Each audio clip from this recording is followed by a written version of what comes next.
الحمدللہ رب العالمین والصلاة والسلام علی رسولہ الکریم اما بعد اعوذ باللہ من الشیطان الرجیم بسم اللہ الرحمن الرحیم۔ معزز سامعین اعظام، الافہام کی جانب سے میں ہوں حافظ ابو دجانہ شیخ۔ سب سے پہلے السلام علیکم ورحمۃ اللہ وبرکاتہ۔ آج الحمدللہ ہم نے تراویح کے اندر 10واں پارہ مکمل کیا ہے اور الحمدللہ ہمارے 10 پارے مکمل ہو چکے ہیں، تلک عشرۃ کاملہ۔ اللہ رب العالمین ہم سب کو قرآن کے ساتھ تعلق جوڑنے کی اور اس کو اپنی زندگی کے اندر ڈھالنے کی، زندگی کو قرآن کے مطابق ڈھالنے کی توفیق عطا فرمائے۔ اس پارے کی ابتدا اس طرح کل بات ہوئی کہ مال غنیمت کی تقسیم کے متعلق اللہ رب العالمین نے یہاں پر احکامات بیان کیے ہیں۔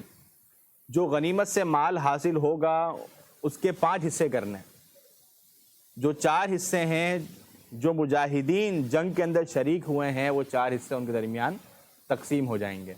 3 حصے جو سوار مجاہدین ہیں ان کے اندر تقسیم ہوں گے، اور جو 1 حصہ ہے جو پیدل مجاہدین تھے ان کے اندر تقسیم ہوگا۔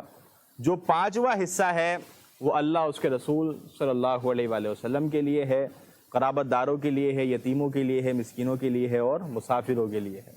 یہاں پر اللہ رب العالمین کا نام بطور برکت، در حقیقت وہ نبی مکرم صلی اللہ علیہ وسلم کے ذاتی استعمال اور آپ کا استعمال بھی امت کے خیر اور بھلائی کے لیے ہی ہے۔ تو آپ کے پاس جو بھی مال آیا وہ آپ نے اللہ رب العالمین کی راہ کے اندر خرچ کر دیا، امت کی خیر و بھلائی کے اندر اس کو لگا دیا۔ تو یہ تقسیم مال غنیمت کی بیان ہوئی۔ آگے بیان کیا گیا کہ تم آپس کے اندر جھگڑا نہ کرو، آپس کے اندر جھگڑا نہ کرو۔ اگر تم آپس کے اندر جھگڑا کرو گے تو یاد رکھو اس آپس میں جھگڑے کی وجہ سے تمہارے اندر بزدلی پیدا ہو جائے گی اور تمہاری ہوا اکھڑ جائے گی، دشمن کے آگے تم صحیح طرح ٹک نہیں پاؤ گے۔ تو ضروری ہے کہ تم آپس کے اندر اتحاد پیدا کرو۔ جب اتحاد پیدا ہوگا، صفوں کے اندر ہم متحد ہو جائیں گے تو ہمارے اندر استحکام آ جائے گا، ہمارے اندر بہادری آ جائے گی، نہیں تو انسان ڈرتا ہی رہے گا۔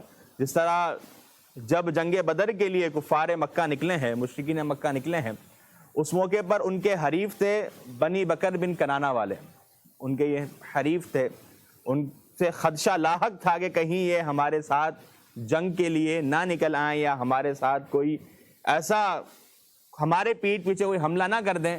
تو مشرکین مکہ کو یہ ڈر لاحق تھا۔ باہر کے اب شیطان اس قبیلے کے سردار کی شکل کے اندر آیا ان کے پاس، اس کا نام سردار کا سراقہ بن مالک تھا۔ اس نے آ کر ان لوگوں کو یہ یقین دہانی کروائی کہ میں تمہارے ہمراہ ہوں اور تم میری قوم سے، میرے قبیلے سے بے فکر ہو جاؤ، ہم تمہارے ساتھ کوئی غداری نہیں کریں گے۔ بلکہ ان کو یہ یقین دہانی کروائی کہ میں تمہارے ہمراہ ہوں، میں تمہارے ساتھ ہوں اور جہاد کے میدان کے اندر تمہارے ساتھ ساتھ قدم با قدم چلوں گا۔ تو باہر کے اب اس نے یہ یقین دہانی کروائی اور وہ نکل پڑا۔ تو نکلنے کے بعد جب وہ میدان جنگ کے اندر پہنچا ہے تو جنگ کے میدان کے اندر جب اس نے دیکھا کہ فرشتے اللہ رب العالمین نے مسلمانوں کی مدد کے لیے بھیجے ہیں، تو جب جنگ کے لیے مشرکین مکہ کو لے کے جا رہا ہے تو ان کو لمبی لمبی امیدیں دلا رہا ہے کہ تمہاری تعداد بہت ہے، آج کوئی تمہارے اوپر غالب نہیں آ سکتا، آج تو یہ تمہارا سکہ بیٹھ جائے گا، آج تو تمہاری کیا ہی بات ہے، بڑی ہمت والی بات ہے، ان کو سکھا رہا ہے، بتلا رہا ہے۔ لیکن جب میدان جنگ کے اندر پہنچے ہیں، وہاں فرشتوں کو اترتے دیکھا ہے تو شیطان نے وہاں سے بھاگنے میں ہی عافیت سمجھی۔ تو سیرت نگاروں نے لکھا جب وہ وہاں سے بھاگنے لگا تو مشرکین مکہ نے اس کو پکڑا اور اس کو تھپڑ رسید کیا اور کہا کہ پہلے تو بڑی ہمیں امیدیں دلا رہا تھا، اب تو خود بھاگ رہا ہے۔ تو اس نے کہا کہ میں وہ دیکھ رہا ہوں جو کہ تم نہیں دیکھ پا رہے، میں وہ دیکھ رہا ہوں۔ تو اس نے فرشتوں کو دیکھ لیا اور وہاں سے بھاگ کھڑا ہوا۔ تو یہاں پر ایک بات معلوم ہوئی کہ شیطان مختلف صورتیں اپنا کر آتا رہتا ہے اور انسان کو بہکاتا رہتا ہے۔ بسا اوقات ہمارا جو قریبی ہے، ہمارا بڑا پیارا دوست ہے، لیکن وہ دوست در حقیقت شیطان کی شکل اپنا کے آیا ہوا ہے، وہ ہمیں غلط راہوں کی طرف راغب کر دیتا ہے، ہمیں غلط چکروں کے اندر، غلط عادتوں کے اندر ہمیں وہ مبتلا کر دیتا ہے۔ تو شیطان یہ مختلف صورتوں کے اندر آ جاتا ہے اور انسان کو بہکا دیتا ہے۔ اگر رب العالمین نے فرمایا کہ جب تک کوئی قوم خود کو بدلنے کی کوشش نہیں کرتی، اللہ رب العالمین اس کے حالات کو نہیں بدلتا ہے. ہمت کرنی پڑتی ہے, کوشش کرنی پڑتی ہے, پھر اللہ رب العالمین کی مدد آ جاتی ہے. مسلمان نکلے ہیں, تھوڑی تعداد ہے, لیکن استحکام اللہ کی ذات پر توکل کرتے ہوئے 313 ہی ہیں, لیکن نکل پڑے ہیں. اللہ رب العالمین کی مدد ان کے اوپر آ گئی ہے. تو لہٰذا قدم اٹھانا پڑتا ہے, خود کو بدلنا پڑتا ہے. ہم انتظار کرتے رہیں کہ جی ہمارے اوپر اچھا وزیر اعظم آئے گا تب بہتری آئے گی, یا ہمارے اوپر اچھا کونسلر آئے گا, یا فلاں اچھا آئے گا تبھی بہتری آئے گی. ہم اپنے حصے کی بہتری کرنے کی کوشش کریں. ہم جب اپنے حصے کی بہتری کریں گے تو انشاءاللہ معاشرے کے اندر ایک بڑا ہی مثبت اثرات ہمیں اس کے نظر آنا شروع ہو جائیں گے.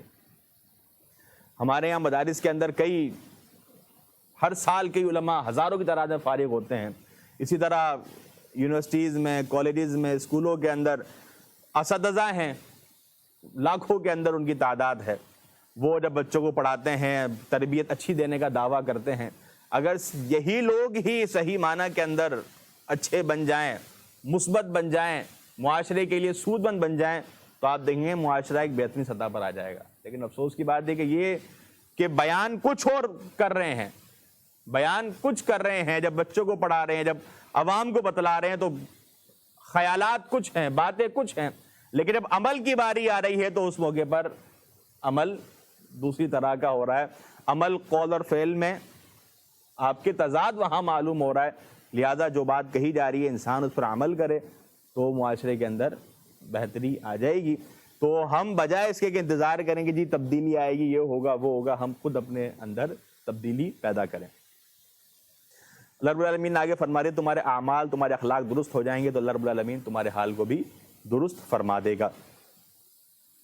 آگے حکم دیا گیا وَأَعِدُّوا لَهُم مَّا اسْتَطَعْتُم مِّن قُوَّةٍ, کہ تم نے دشمن کے مقابلے کے لیے جنگی طور پر اپنے آپ کو تیار رکھنا ہے, تیاری تم نے کرنی ہے.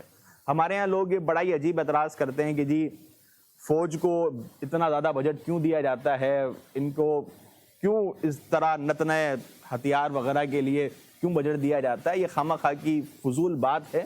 بات ہے کہ رب العالمین کا حکم ہے کہ جنگی امور کے اندر تم نے بہتر سے بہترین کام تم نے کرنا ہے. تم نے آلات جنگی, آلات حرب بہترین سے بہترین تم نے بنانے. تو لہذا دنیا جس طرف جا رہی ہے, دنیا جن آلات کا استعمال کر رہی ہے, وہاں جو اس ملک کا دفاعی ادارہ ہے, جو فوج ہے, اس کی ذمہ داری ہے کہ وہ بھی ان کے ساتھ قدم ملا کر شانہ بشانہ کھڑی ہو جائے. وہ جن آلات کو استعمال کر رہے ہیں یا جن آلات کو بنا رہے ہیں, انہیں چاہیے کہ ان آلات کو وہ بھی بنائیں, تاکہ خدا نہ خواستہ کہ ملک کے اوپر کوئی کڑا وقت آ جاتا ہے تو اس موقع پر ہمارے پاس وہ تمام اشیاء ہونی چاہیے. جس طرح آپ دیکھ سکتے ہیں کہ کچھ وقت قبل جب انڈیا کے 2 بھارتی طیارے پاکستان میں منڈلائے تھے, اس موقع پر پاک فوج نے بڑا ہی زبردست اور جوابی کارروائی اس موقع پر کی تھی.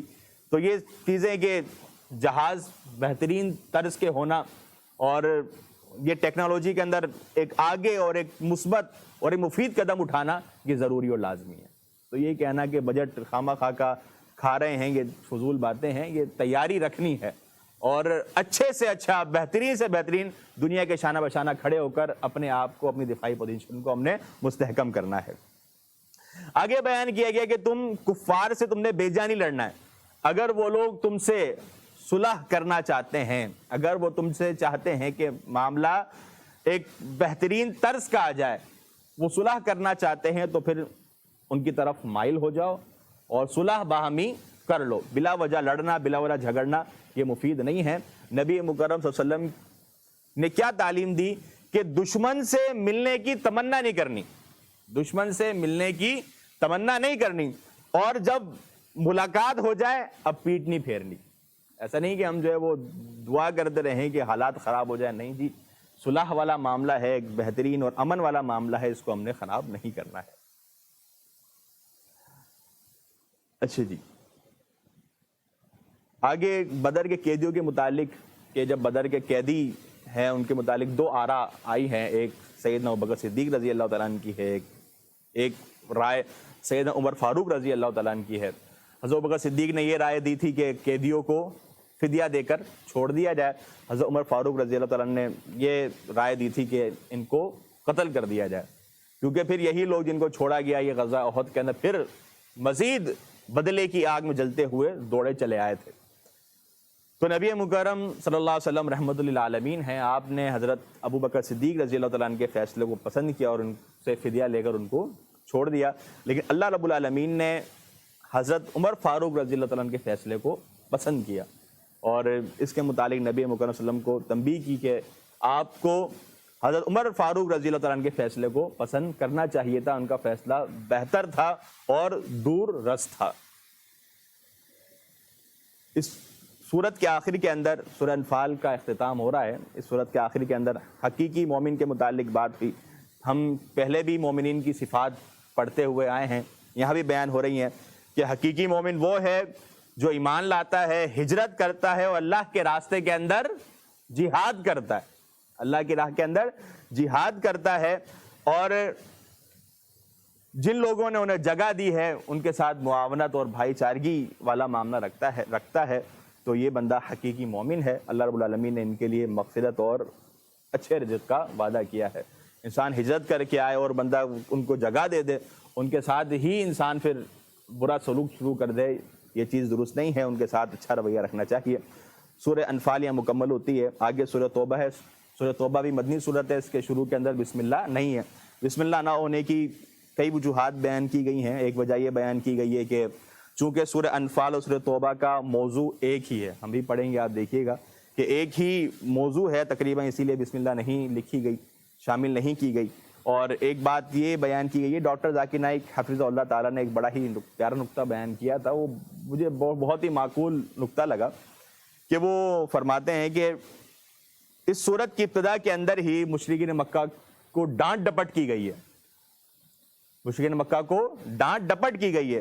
تو بسم اللہ ایک امن کی چیز ہے، ایک سلامتی کی چیز ہے، تو چونکہ ڈانٹ ڈپٹ کرنی تھی لہٰذا بسم اللہ نہیں کہی گئی۔ بسم اللہ اس سورت کے شروع کے اندر موجود نہیں ہے کیونکہ ابتدا ہی ڈانٹ ڈپٹ سے ہو رہی ہے۔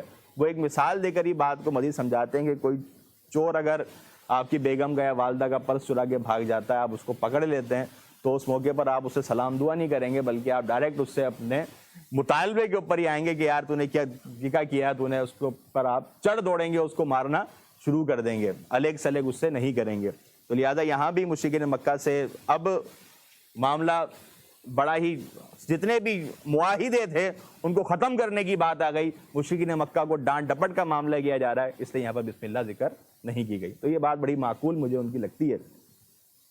تو کئی وجوہات دو میں نے آپ کے سامنے بیان کی ہیں۔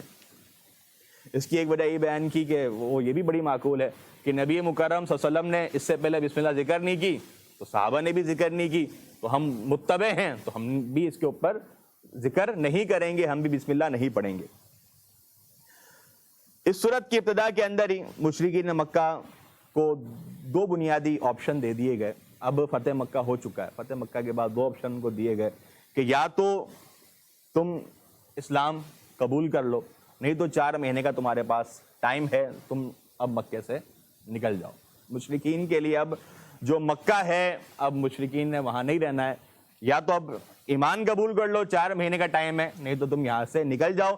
اگر تم نہیں نکلو گے تو تم حربی کافر بن جاؤ گے، مطلب ایسے کافر بن جاؤ گے جن کے ساتھ جہاد کیا جائے گا، جن کے ساتھ قتال کیا جائے گا۔ تو واضح دو ٹوک یہ الفاظ، یہ باتیں بیان کر دی اور واضح کر دیا گیا کہ جو ہم نے پیچھے بیان کیا کہ خانہ کعبہ کا یہ برہنہ طواف کیا کرتے تھے، تالیاں بجایا کرتے تھے، اس سے بھی منع کر دیا گیا اور فرما دیا کہ اب مشرک مکہ بیت اللہ اس کے اندر اب وہ داخل نہیں ہو سکتا۔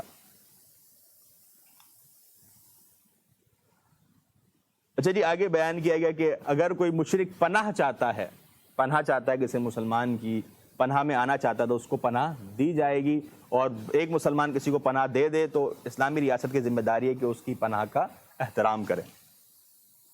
آگے ظالم اور بد عہد کفار سے جہاد کی ترغیب دی۔ کوئی بندہ عہد کر لیتا ہے، حلیف بھی بن جاتا ہے، اس کے بعد بد عہدی کرتا ہے تو ایسے گروہ کے ساتھ، ایسے شخص کے ساتھ جہاد کیا جائے گا۔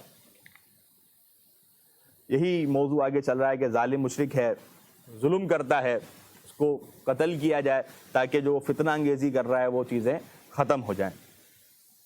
آگے بڑا ہی اہم موضوع بیان ہوا کہ اجعلتم سقایۃ الحاج و امارۃ المسجد الحرام، کہ کیا تم نے، مشرکین مکہ کو خطاب کیا گیا کہ کیا تم نے حاجیوں کو پانی پلانا اور مسجد حرام کی تعمیر، ان چیزوں کو ہی تم نے نیکی سمجھ لیا ہے، اور تم سمجھتے ہو کہ یہ چیز برابر ہے کس چیز سے؟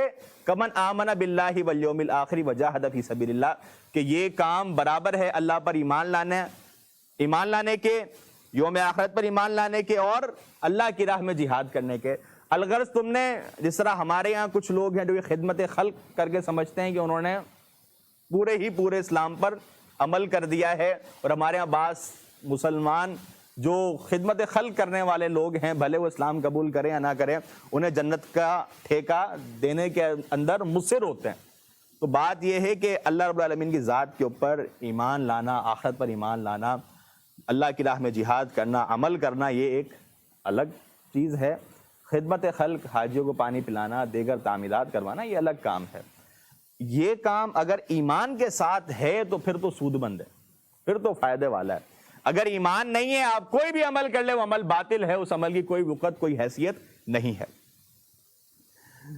آگے فرمایا گیا کہ اگر نبی مکرم صلی اللہ علیہ وآلہ وسلم سے محبت، اللہ رب العالمین سے محبت اور اللہ کی راہ کے اندر جہاد کرنے سے زیادہ تمہیں اپنے والدین، اپنی اولاد، مال و متاع، یہ چیزیں اگر زیادہ محبوب ہیں تو یاد رکھو کہ اللہ رب العالمین کا امر کبھی بھی تمہارے اوپر آ جائے گا۔ تو ہم نے ہر ایک چیز سے بڑھ کر کس سے محبت کرنی ہے؟ اللہ سے، اس کے رسول سے، اور اللہ کی راہ کے اندر جہاد کرنے سے۔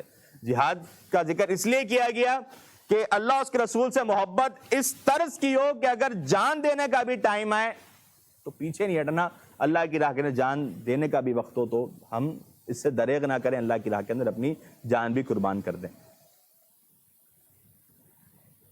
اچھا جی، آگے جنگ حنین کا ایک مختصراً تذکرہ آیا ہے۔ حنین مکہ اور طائف کے درمیان ایک وادی تھی، شوال کے مہینے کے اندر یہ غزوہ ہوا ہے، اور حوازن اور ثقیف قبیلہ تھا جو کہ تیاری کر رہا تھا مسلمانوں کے خلاف۔ تو جب مسلمان نکلے ہیں، مسلمانوں کی تعداد تقریباً 10,000 کے لگ بھگ تھی۔ تو مسلمان جب نکلے ہیں تو مسلمانوں کو تھوڑا سا یہ زعم ہو گیا تھا کہ آج ہم کثیر تعداد میں ہیں تو آج ہم میدان مار لیں گے۔ اللہ رب العالمین کی ذات اس بات کو طلب کرتی ہے کہ اللہ رب العالمین کے بندہ جب بھی اللہ کی راہ میں نکلے، بھلے اس کے پاس ساز و سامان پورا ہو لیکن اللہ کی ذات پر توکل کریں، جیت کو اللہ کی ذات کے ساتھ جوڑے۔ مسلمان جب نکلے ہیں تو اب تھوڑا سا اپنی کثرت کے اوپر ایک زعم، ایک گھمنڈ تھا۔ تو جب اس علاقے کے اندر پہنچے ہیں تو انہوں نے بڑا ہی زبردست قسم کا اپنا دفاع کیا ہے، تیر برسائے ہیں، جس کی وجہ سے مسلمانوں کی وقتی طور پر ہوا اکھڑ گئی ہے، وہ پیچھے ہٹنا شروع ہو گئے ہیں۔ پھر اللہ کے نبی کریم صلی اللہ علیہ وسلم کے چچا سیدنا عباس رضی اللہ تعالیٰ نے دوبارہ مسلمانوں کو بلایا ہے، ان کو پکارا ہے، پھر ان کے اندر ایمانی جذبہ بیدار ہوا ہے۔ پھر حنین کے اس بیٹل کو، اس محاذ کو مسلمانوں نے فتح کر لیا ہے۔ تو بنیادی چیز کیا؟ اللہ رب العالمین کی ذات کے اوپر توکل و بھروسہ کیا جائے۔ آگے یہود و نصارہ کے متعلق بیان ہوا کہ یہود و نصارہ سے اس وقت تک قتال کرنا ہے جب تک وہ جزیہ دینے پر راضی نہیں ہو جاتے۔ جزیہ دینے پر، ٹیکس دینے پر راضی ہو گئے ہیں تو وہ رہ سکتے ہیں۔ آگے جی بیان کیا کہ وقالت الیہود عزیر ابن اللہ وقالت النصارى المسیح ابن اللہ۔ بات یہ ہے کہ یہودیوں نے کہا کہ عزیر علیہ السلام اللہ کے بیٹے ہیں، اور عیسائیوں نے کہا کہ حضرت عیسیٰ علیہ السلام اللہ کے بیٹے ہیں۔ یہاں پر ایک دلچسپ بات کہ موجودہ جو یہودی ہیں وہ خود کو توحید پرست کہتے ہیں اور اللہ رب العالمین کے ساتھ وہ شرک نہیں کرتے۔ تو انہوں نے قرآن مجید کی اس آیت کے اوپر اعتراض کیا کہ ہم تو حضرت عزیر علیہ السلام کو اللہ کا بیٹا نہیں بناتے، قرآن نے تو ہمارے اوپر جھوٹ بولا ہے۔ تو انہوں نے قرآن کے اوپر نعوذ باللہ یہ اعتراض کیا، اس کے کئی جوابات دیے گئے۔ اس کے اندر ایک جواب یہ بھی بڑا مستحکم تھا، بڑا زبردست تھا کہ اگر اس آیت کے اندر کوئی خامی ہوتی تو اس وقت کے جو یہودی تھے وہ لازماً شور اٹھا دیتے۔ انہوں نے کوئی موقع نہیں چھوڑا، کوئی موقع نہیں چھوڑا۔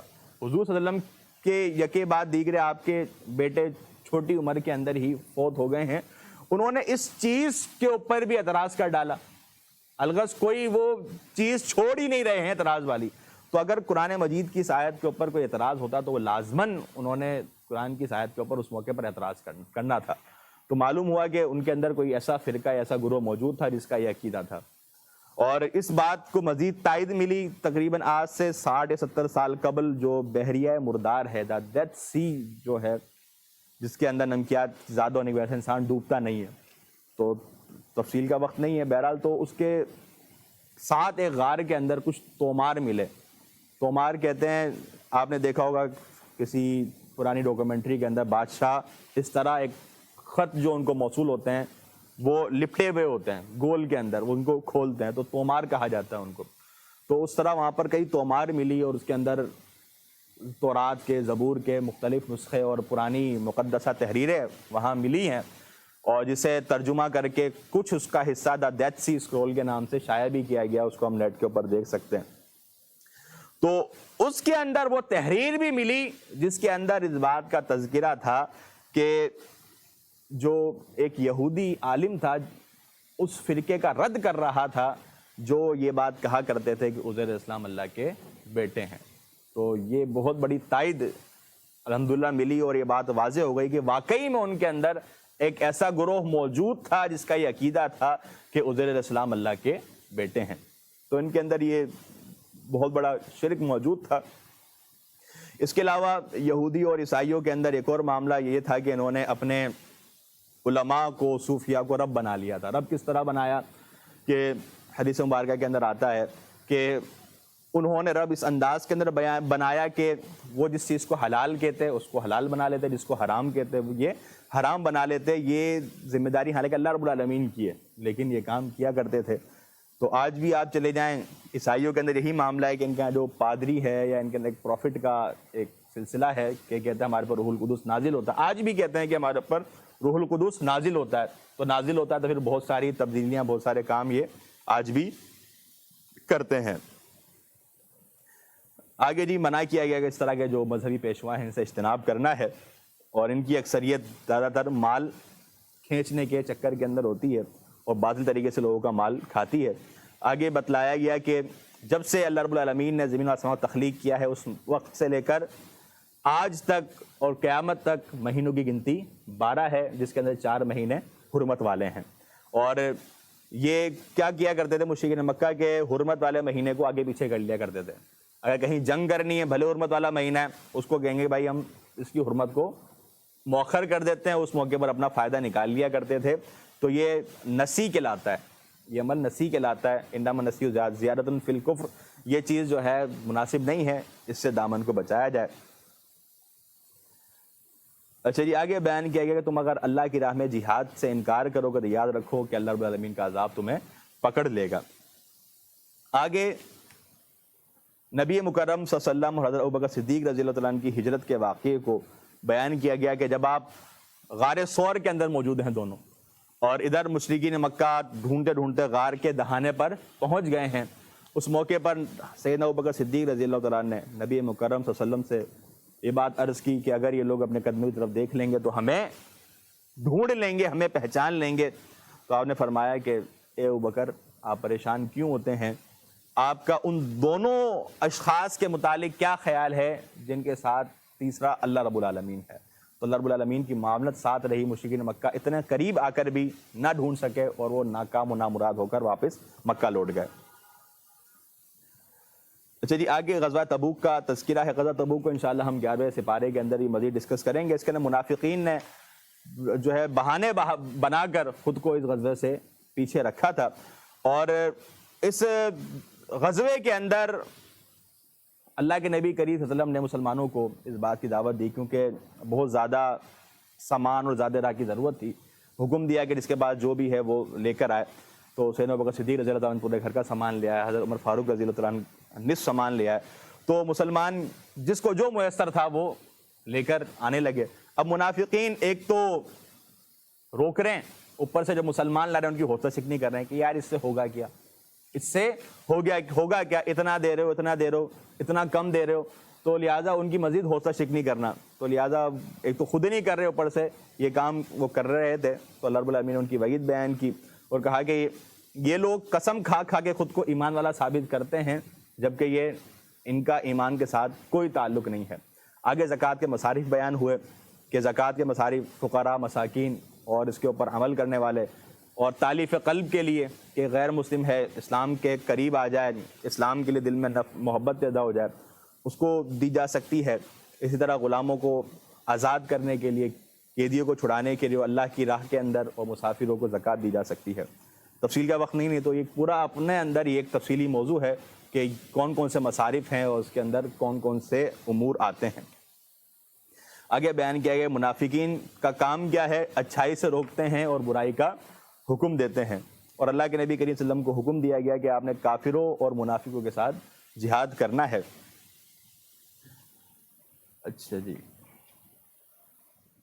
اچھا آگے جی اس پارے کا آخر بھی چل رہا ہے، اور عبداللہ بن ابی رئیس المنافقین تھا اور اسلام کو اس نے بڑا نقصان پہنچایا ہے، اور حضرت عائشہ صدیقہ رضی اللہ تعالیٰ عنہا کے متعلق غلط فہمیاں پھیلانے والا یہ شخص تھا۔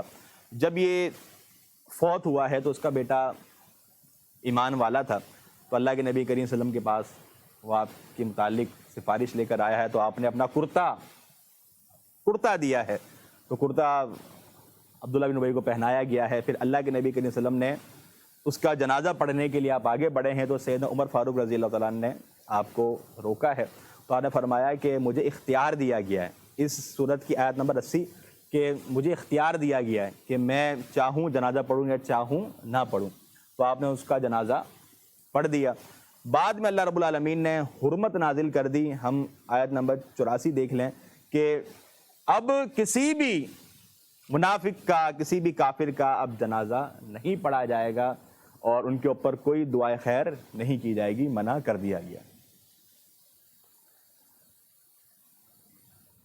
اچھا جی اس پارے کے آخر کے اندر یہاں پر ایک اور اہم بات کہ مشرکین مکہ غزوہ تبوک سے اس چکر کے اندر پیچھے رہے، کہنے لگے جی گرمی بہت ہے، کیا کہنے لگے؟ گرمی بہت ہے۔ اللہ رب العالمین نے فرمایا کہ قل نار جہنم اشد حرا، کہ آپ کہہ دیجئے کہ جہنم کی آگ زیادہ گرم ہے، جہنم کی آگ زیادہ گرم ہے۔ اگر کوئی آج بندہ روزے چھوڑ رہا ہے یہ کہہ کہ جی گرمی زیادہ ہے، وہ یاد رکھے کہ جہنم کی آگ وہ زیادہ گرم ہے، وہ زیادہ سخت ہے۔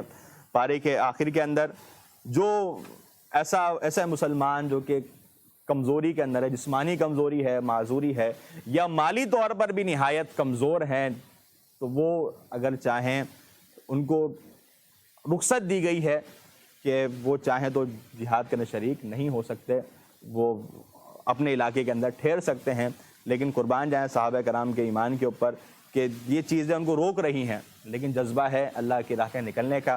رب العالمین نے فرمایا کہ یہ جذبہ ان کے دلوں کے اندر ایسا موجود ہے کہ جہاد میں جانے کی اتنی تڑپ ہے کہ آنکھوں سے آنسو نکل رہے ہیں، لیکن حالات ایسے ہیں پیچھے کہ وہ شرکت نہیں کر سکتے، تو ایسے لوگوں کے لیے رخصت ہے۔ یہاں پر ہمارا 10واں پارہ مکمل ہوتا ہے، انشاءاللہ 11ویں پارے کا کل سے آغاز ہوگا۔ غزوہ تبوک کے متعلق مختصراً تفصیل انشاءاللہ ہم بیان کریں گے۔ اللہ رب العالمین ہم سب کو قرآن سنت پر عمل کرنے کی توفیق عطا فرمائے، وما علینا الا البلاغ۔